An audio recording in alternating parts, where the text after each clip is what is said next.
In this video, we're looking at combo boxes. So combo boxes is a drop-down list where the user's got so many options that they're allowed to select, and they select one of those options. In terms of what we've got set up already, I've got a basic window set up, and I've got a button. When this button's pressed, it'll run this function up here. So actually, the first thing we have to do is go straight to our imports, and then from Tkinter, we want to import ttk. Once that's done, we can actually start working on adding our combo box.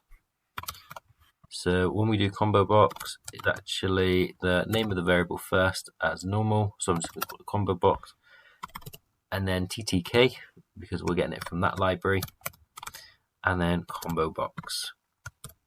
Now we're going to add it to our window, and then the big difference is we actually have to add the values, and we're going to add the values as a list. Now, if you've got a list created already, you can just add that. If not, you can just create a list in the same line. So I'm going to do Jan, Feb, March, and I'm just going to do to April. So this might be for selecting an appointment or selecting a holiday destination. But once we've done that, we can do the name of our combo box again, which again I've just called my comboBox.pack, and that's done. That's it added. So if we run it to see what it looks like,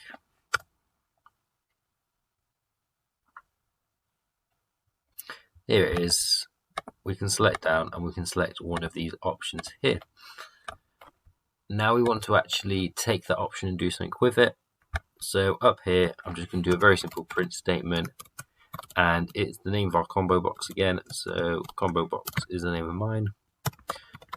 .get, and that's it. So if I run it once more,